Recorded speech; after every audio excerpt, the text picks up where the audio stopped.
I have a suggestion for a Christmas gift for 2025. It would be a Jim Harbaugh doll with a pull string with about 10 of those sayings. Who's got it better than us? Nobody.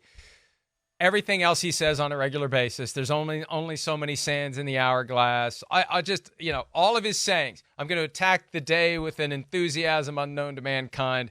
The Jim Harbaugh version of Woody from Toy Story. Don't add, there's a snake in my boots, but every other saying, put it in there for Jim Harbaugh. And look, it seems a little hokey at times, but it works. He knows how to coach football players, and I believe it's far more likely he's going to be effective than not effective, Peter.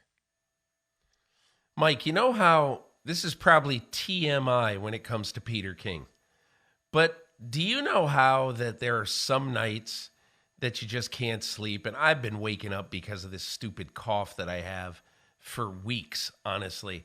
So you're wide awake. It's 2:30 in the morning, and you go into the bathroom, and you just sit there, and you go down a rabbit hole. Do you know how that sometimes happens when you start looking at your phone at 3 o'clock in the morning?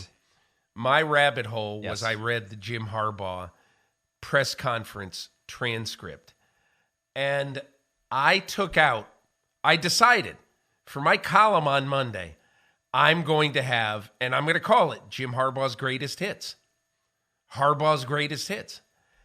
And you just played 3 of them. Only so many sands in the hourglass. I play, I coach, I die. I want to get a championship.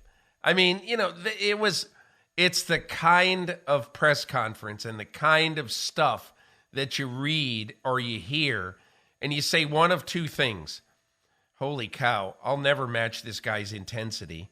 Or if you're Justin Herbert, you say, hey, listen, nothing personal against Anthony Lynn and Brandon Staley, but I never listened to them and thought there is no way we're not going to win. And if we don't win here, there are going to be bodies laying on the side of the road. And there's a reason why with Justin Herbert, since drafting Justin Herbert, the Chargers are 31-37. And Justin Herbert had to watch that and say, next 4 years, we ain't going 31-37. That's for damn sure. So I think probably a lot of players are thinking, okay, if I'm going to pay the price to be an NFL player, I'm going to pay it with a guy who is going to probably drive me mercilessly and who I might hate a lot of days, but who's probably going to be able to get the job done.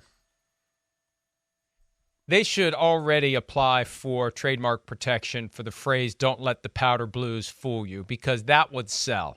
A T-shirt that says that on it would sell, and we're going to hear that from him time and again. This is what Justin Herbert has needed. Jim Harbaugh said on the CBS set prior to the Chiefs-Ravens game on Sunday that he was starstruck when he met Justin Herbert. Look, we all know Justin Herbert is a franchise quarterback. He just hasn't achieved the kinds of success that a franchise quarterback typically does. And it causes some people to start to wonder, Peter, is he really a franchise quarterback? Can you be a franchise quarterback if your franchise isn't winning enough games to get you to the playoffs and to cause you to hold a 27-0 lead when you get there? How can you be a franchise quarterback when your franchise struggles? And having Jim Harbaugh there, he wanted this job last year, Peter. You probably heard the same thing. He wanted it last year when he interviewed with the Broncos. He wanted the Vikings job 2 years ago. He wanted the Chargers job, and now he finally gets it. And I think that it's going to be great for the Chargers. And I've heard from multiple people they're paying him $16 million a year, which pushes back against the idea that Chargers are cheap. They were very sensitive about that. But let's see what they do. There's been dysfunction in that organization for years as it relates to too many injuries, just too many great players who aren't delivering.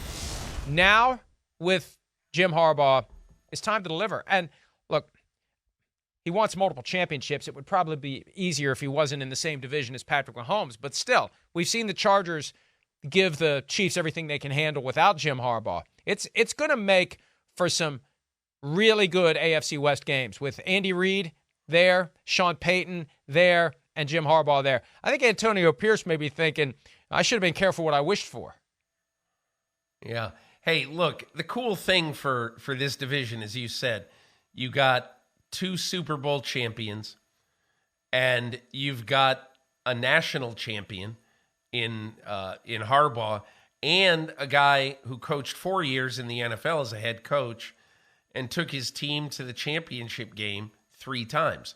So this is all of a sudden the division of coaches. And you're right about Antonio Pierce. It's one of the reasons why, if you're the Raiders, and look, a lot of people rolled their eyes and scoffed at Tom Telesco being named general manager. And I actually like the pick of Tom Telesco for a very simple reason. Yeah, he had some questionable signings, no doubt about it. J.C. Jackson. I mean, look, we don't have to go through all of them. But the one thing about Tom Telesco is that he was raised in this business by Bill Polian. And Polian really understands, and I'm sure taught Tom Telesco, taught everybody in that organization, that you have to do 2 things. Number 1, you have to get the quarterback. Absolutely, unequivocally, you have to get the quarterback. And number 2, you have to hit on the middle and low round picks in modern football. Okay, so to me, whether you actually do it or not, I think they have a general manager who understands what needs to be done. Now they've got to go out and do it. I'll just say one other thing about the Raiders right now that's interesting to me. Look, they probably don't have their quarterback of the future. Probably today, if they had to start a game, it'd be Aiden O'Connell. But you know what? Broncos might not have their quarterback of the future either. So in Jarrett Stidham. So I'm just thinking, Mike, that I don't think that, first of all, that division for the Raiders right now is totally that they can't win it. They've already had their moment on Christmas Day this year where they not only beat the Kansas City Chiefs, they handled them. And so to me, I wouldn't be morbid about all of this stuff and what's happened in the division the last 2 years with Peyton and Harbaugh coming in. I think Antonio Pierce is going to do a good job. Well, and just yesterday, Marvin Lewis, the longtime Bengals coach, added as assistant head coach to the Las Vegas Raiders. They worked together for a few years at Arizona State. That'll help Antonio Pierce get his bearings as he moves forward. Hi, it's Mike Florio. Thanks for watching PFT on YouTube. Hit subscribe for the latest news and analysis from Pro Football Talk.